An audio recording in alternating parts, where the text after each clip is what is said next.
지난주부터 현재 가까운 뉴욕에서 72차 유엔 총회가 진행되고 있습니다. 세계 정상과 그리고 각국 대표들이 함께 모여 세계 현안을 다루고 논의하고 자신들의 입장을 또한 발표하고 있습니다. 이번 유엔 총회를 바라보는 우리 모두의 마음은 사실 한없이 무거운 것을 우리가 느낄 수가 있습니다. 미국 대통령은 지난주 총회 연설에서 경우에 따라서는 북한을 완전히 완전 파괴할 수도 있다고 상당히 극단적인 발언을 하였습니다. 이에 대해 어제 북한 대표는 총회 연설에서 미국이 자꾸 그렇게 나오면 미국과 주변국, 이 주변국이라고 표현할 때는 한국을 의미한 것으로 우리는 볼 수 있습니다. 여기에 핵 공격도 불사하겠다라고 협박하였습니다. 전쟁, 그것도 핵전쟁이 언제든지 일어날 수 있다고 서로 협박하고 있는 것이 이번 72차 유엔 총회인 것입니다. 6.25 이래 한반도에 많은 일들이 일어났지만 이렇게까지 극단적으로 우리의 모국, 우리의 조국 한반도에 긴장이 고조되는 것은 아마 유례 없는 일인 것 같습니다. 이에 대해 한편에서는 말합니다. 이것은 외교적 우위를 점하기 위한 수사학, 결국 말싸움, 기싸움일 뿐이니 전쟁 크게 염려할 것 없습니다.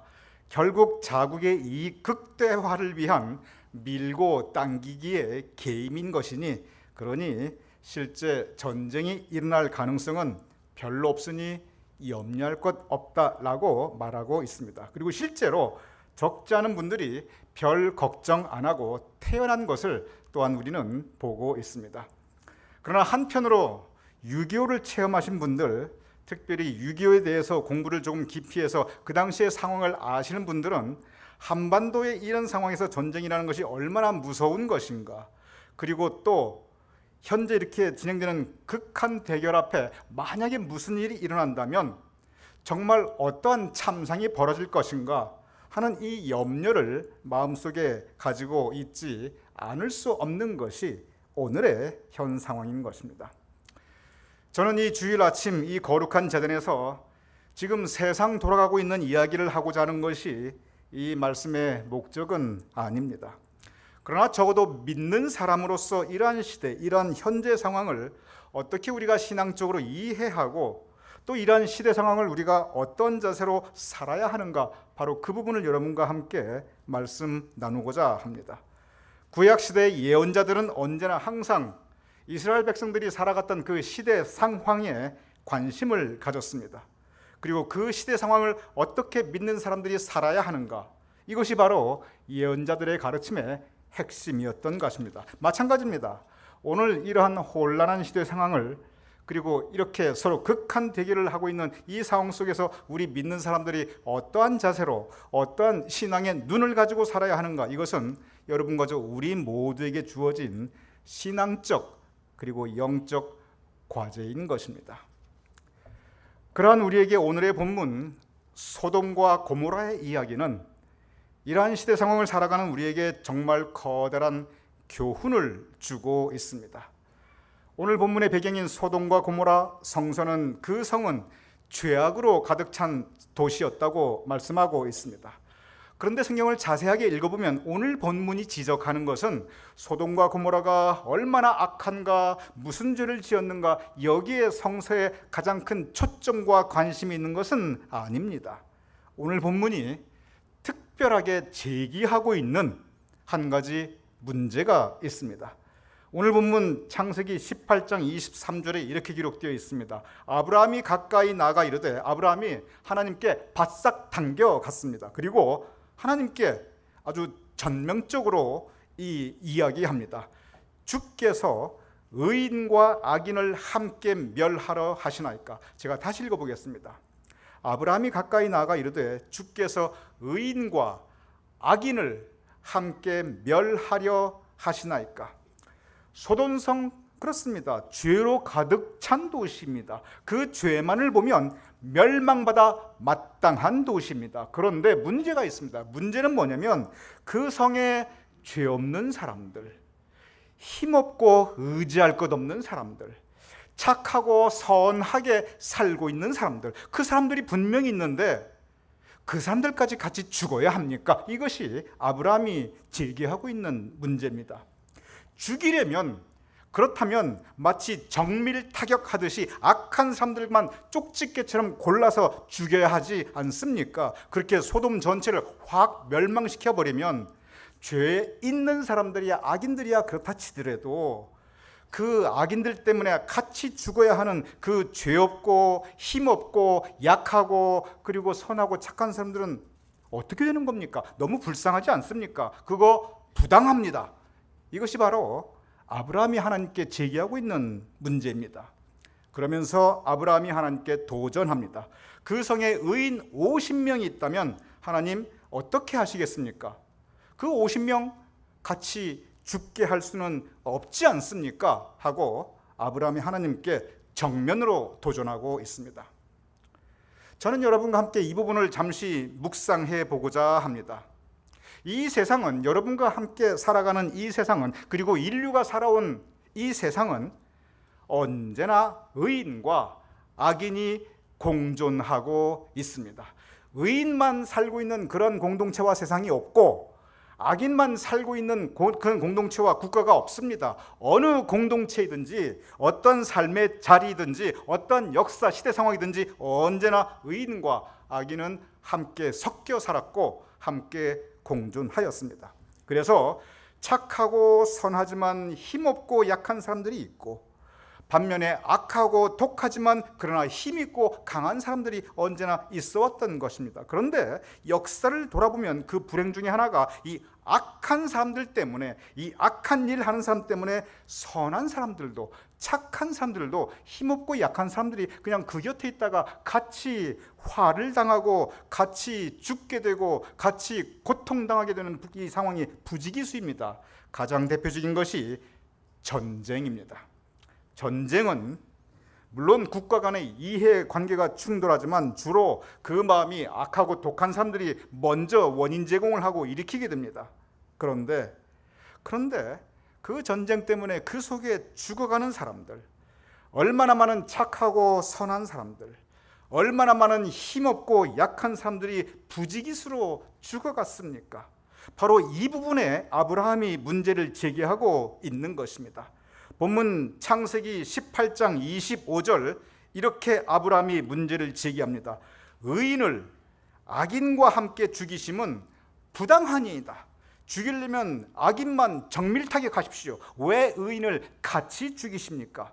소돔 악한 거 이해합니다. 벌 받아야 하지요. 그런데 거기에 해픈 투비 살고 있는 착한 사람들, 약한 사람들, 힘없는 사람들, 왜 그 사람들까지 죽어야 합니까? 그것은 부당합니다. 그러면서 그것은 정의가 아닙니다 라고 아브라함이 하나님께 항의하고 있습니다.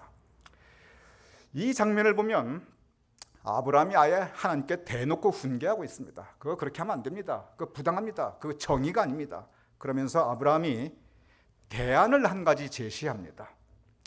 차라리 그럴 바에는 착한 사람들 덕분에 다 같이 살 수 있게 해주십시오.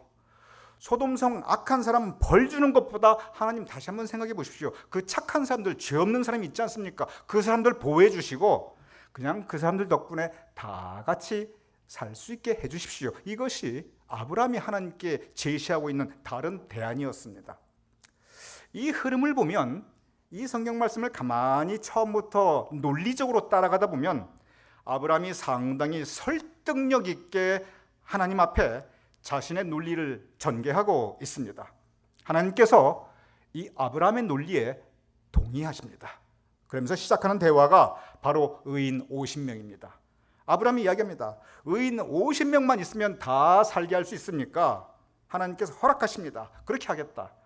그 당시 소돔성에 인구가 몇 명이었는지 정확하게 알 수 없습니다. 그렇지만 한 5만 명 정도 살지 않았을까? 성서학자들은 추산하고 있습니다. 거기에 10배 양보해서 5만 명이 아니라 5천 명 정도 살고 있다고 가정을 한번 해보시기 바랍니다. 그러면 최소 5천 명 정도는 살았을 텐데 50명이라는 숫자는 1%입니다. 1%는 통계에서 무시해버려도 좋은 그러한 숫자입니다. 그런데 하나님하고 아브라함과 협상을 맺습니다. 1%만 착한 사람이 있다면 다 살려주겠다. 문제는 그 1%가 없었다는 것입니다. 아브라함이 물러나지 않습니다. 그러면 45명이면 어떻습니까? 45명도 없었습니다. 아브라함이 애원합니다. 그러면 40명은 어떻습니까? 40명도 없었습니다. 아브라함이 속이 탑니다. 30명, 20명, 계속 하나님의 답변은 그 30명도 없었고 20명도 없었다는 것입니다. 하나님께서 거짓말을 하셨겠습니까? 없었으니까 없었다고 하셨겠지요. 아브라함이 민망해집니다. 아주 훌륭하고 아주 정확한 논리로서 하나님을 도전하고 그리고 훈계까지 했는데 이쯤 되니까 아브라함이 민망해집니다. 그런데 포기하지 않습니다. 18장 32절에 보면 마지막으로 딱 한 번만 더 부탁합니다. 주는 노하지 마옵소서, 내가 한 번만 더 아뢰리이다. 거기서 신명을 찾으시면 어찌 하시나이까. 왜 신명인 것인가? 이유가 있습니다. 이스라엘 전통에 보면 한 공동체를 이루는 최소 단위를 신명으로 보았습니다. 그래서 신명은 되어야 적어도 사람이 모여있다 이렇게 인정했고, 그리고 이스라엘 전통에 회당을 세우려면 최소한 10명은 있어야 거기에 회당, 즉 신앙 공동체를 세울 수 있었습니다. 그런데 공동체의 최소 단위가 10명인데 그 10명도 없었던 것입니다. 만약에 5,000명, 100번을 양보해서 전체 인구가 5,000명이란다면 0.2%도 없었던 것입니다. 그 결과 소돔은 멸망당합니다. 고고학자들은 소돔성이 실제로 있었던 성이고 지금은 사해 바다 밑에 가라앉아 있을 것이라고 추정하고 있습니다. 이스라엘 성지순례를 하다 보면 이 사해 바다를 지나가면서 안내원들이 꼭 뭔가를 보여주면서 이야기합니다. 저것이 소금 기둥이 된 롯의 아내입니다. 그 기둥이 정말 롯의 아내인지 그것까지는 잘 모르겠습니다. 그런데 정말 어떤 사람의 형상을 한 그런 소금 기둥이 거기 분명히 있습니다. 비극적인 이야기입니다. 그런데 참 아쉬움이 남습니다. 의인 10명만 있었다면, 정말 최소한의 숫자, 그 통계가 버릴 수도 있는 그 정도 숫자의 10사람의 착한 사람만 있었다면 그 덕에 모두 다 살 수 있었습니다. 다 같이 새로운 삶을 추구해 나갈 수 있었습니다. 그런데 그 단 10명이 없어서 한 성 전체가 역사의 뒤안길로 비극적으로 사라지게 된 것입니다. 우리 한국 현대사를 보면 이 소돔성과 아주 비슷한 상황이 한 번 있었습니다. 그런데 결과는 정반대의 결과입니다. 즉 소돔성은 멸망당했지만 그러나 한국 현대사를 보면 상황은 비슷했는데 결과는 모두 살 수 있었던 그러한 사건이 있었습니다. 그리고 바로 그 사건을 통해서 우리가 이 시대에 배워야 하는 신앙적 그리고 영적 교훈이 있습니다. 그것은 1950년 6.25 전쟁 중 12월에 흥남에서 있었던 이 흥남 철수 작전입니다. 여러분 대부분 아시는 일이지만 제가 아주 간략하게 다시 한번 소개해 드리겠습니다. 1950년은 6.25가 나고 파죽 지세로 인민군이 밀고 내려오게 됩니다. 부산까지 피난 갔습니다. 낙동강에 최후 방어선을 설치하였습니다.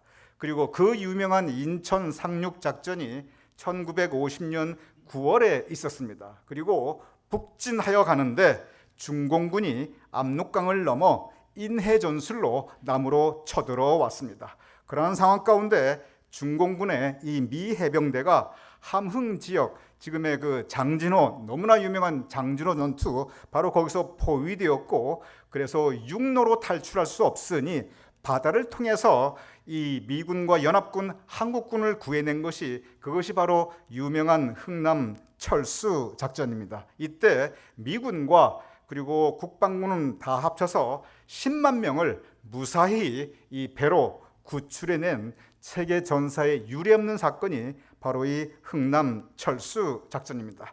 그런데 이 흥남 철수 작전이 유명한 더 큰 이유가 있습니다.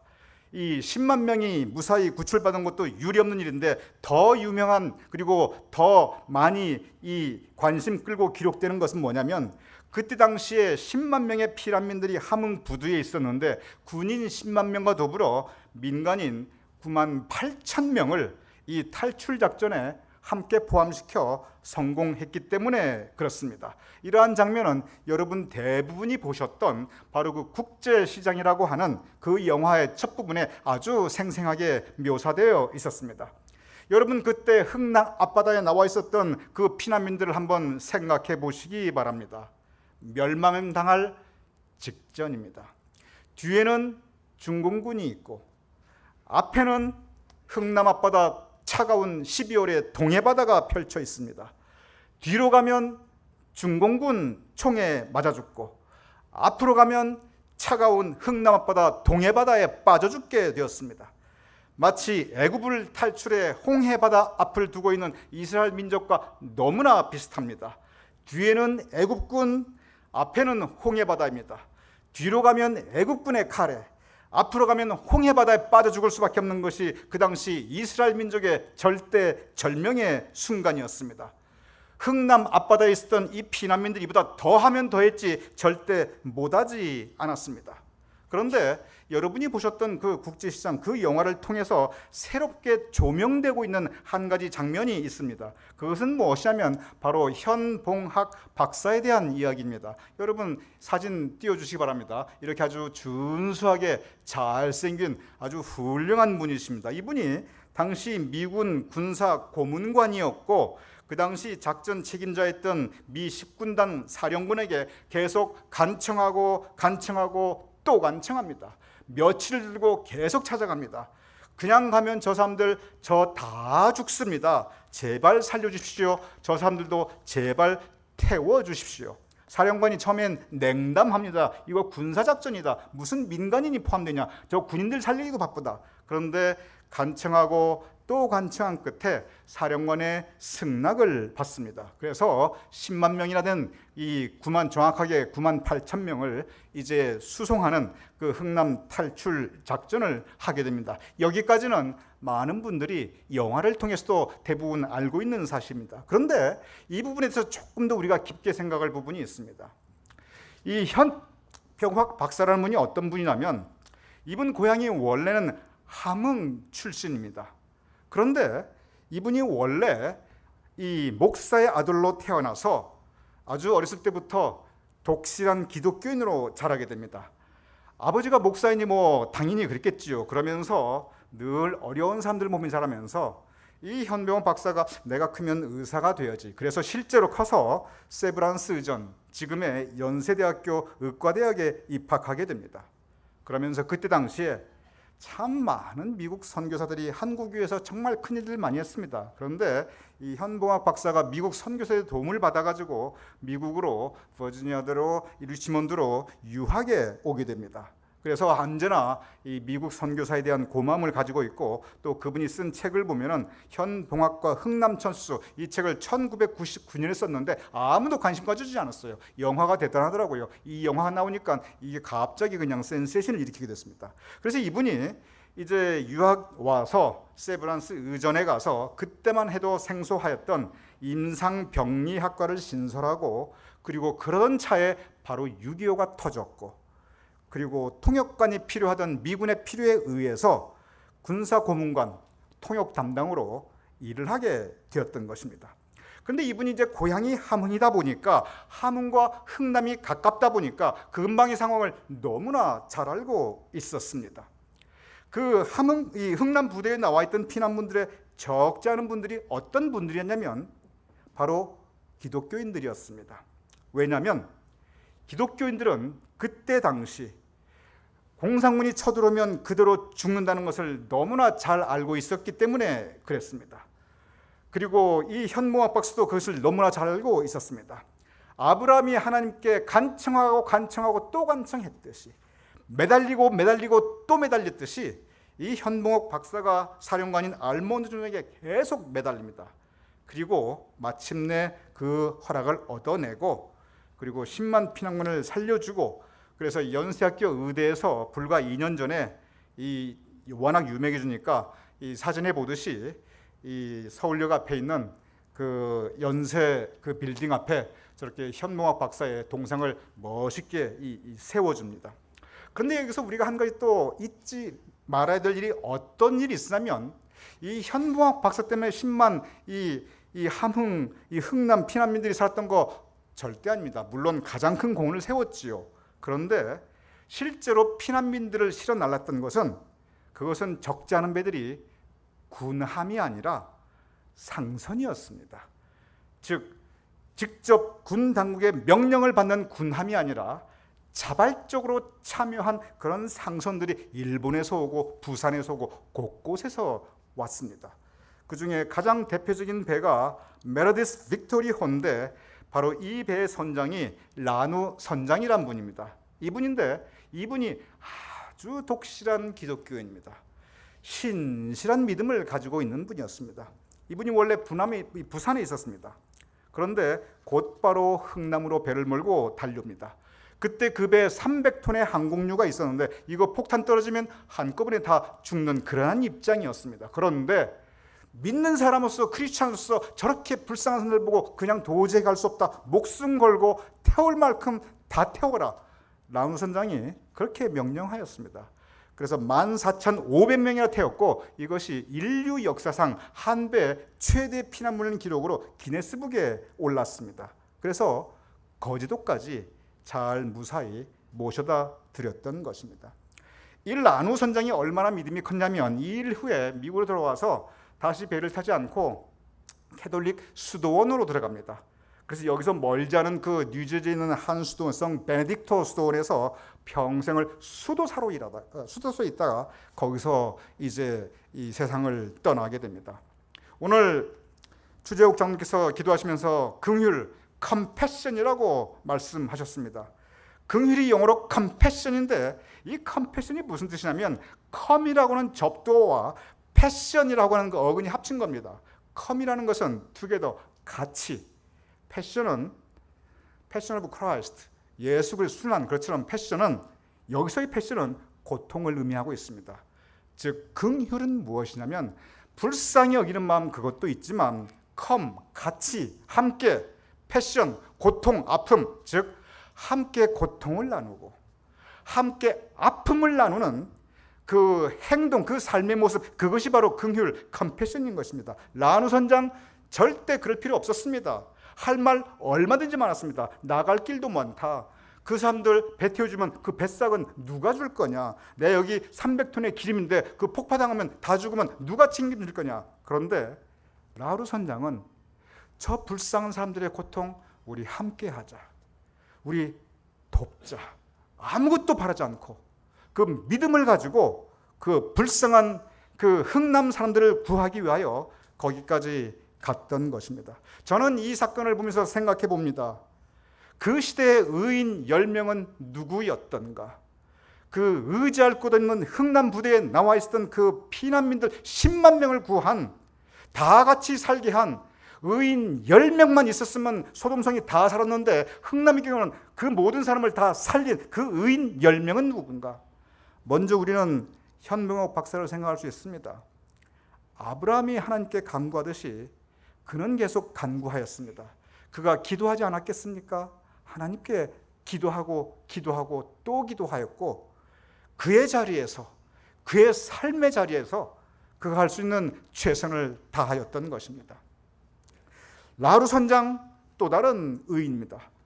눈 파란 이 미국 사람이 이 한국의 가난한 백성들을 위해서 컴패션, 함께 아픔을 나누고 함께 고통을 나누고자 그 믿음에 기반한 그 긍휼의 사역을 그는 자청하였습니다. 그런데 또 다른 의인 10명, 또 다른 의인 20명, 최소한 50명, 어쩌면 5,000명, 어쩌면 더 많은 사람이 있었습니다. 그것은 바로 그 흥남 부두에 나와 있었던 기독교인들이었습니다. 그들은 기도하는 사람들이었습니다. 이 한국 근대사 역사를 보면 복음이 전파될 때 이 남한보다 북한이 훨씬 더 복음이 빠르게 그리고 왕성하게 전파했습니다. 한국의 예루살렘, 서울이 아니었습니다. 평양이었습니다. 평양신학교가 세워지고 그 평양신학교를 통해서 아주 한국 역사 초기에 훌륭한 목사님들이 많이 배출되었습니다. 이 함흥 지역, 이 이북 지역에 이 기독교가 전파되며 교회가 서주고 그들의 간절한 기도가 있었고, 바로 이 흥남 앞바다에 그 기독교인들, 비록 힘없고 약하지만 그러나 믿음을 지키고 살아가는 기도하는 사람들이 바로 그 자리에 함께 있었습니다. 이 각각의 자리에서 자기 믿음을 지킨 의인들, 비록 소박하지만 힘없지만 약하지만 그러나 하나님께 간구하였고 믿음을 지키고 그 긍휼의 마음을 가지고 실천하였던 이 의인들이 있었기에 10만 명이 살 수 있었습니다. 저는 돌아봅니다. 한민족의 역사를 생각해 봅니다. 일제시대에 얼마나 힘들었습니까? 그러나 그때 기도하였던 의인 10명이 있었습니다. 6.25 때 우리 민족이 얼마나 위기에 처했겠습니까? 그런데 그때 믿음 지킨 의인 10명이 분명히 있었습니다. 이 시대를 돌아봅니다. 현재 뉴욕에서 벌어지고 있는 UN 70차 총회를 봅니다. 이 한국을 바라보면서 핵폭탄의 위험 지금 공공연하게 아주 UN 총회 석상에서 막 거론되고 있습니다. 우리가 핵폭탄 역사에서 히로시마에 떨어진 핵폭탄의 이미지를 가지고 있습니다. 성서에 보면 이 히로시마에 떨어진 핵폭탄의 이미지와 너무나 흡사한 이미지가 한 군데 있습니다. 바로 오늘의 본문 이후에 창세기 19장 24절 그리고 28절의 말씀입니다. 띄워주시기 바랍니다. 이렇게 기록되어 있습니다. 소돔이 멸망하는 장면입니다.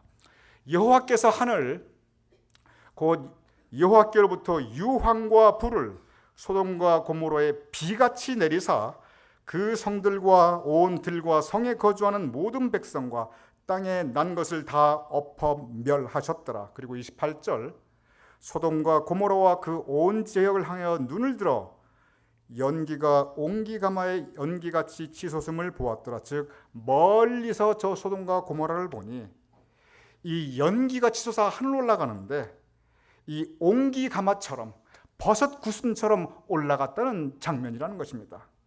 여러분, 이 장면을 여러분이 기억하시는 히로시마의 그 원폭 사진과 대비시켜 보면 너무나 흡사합니다.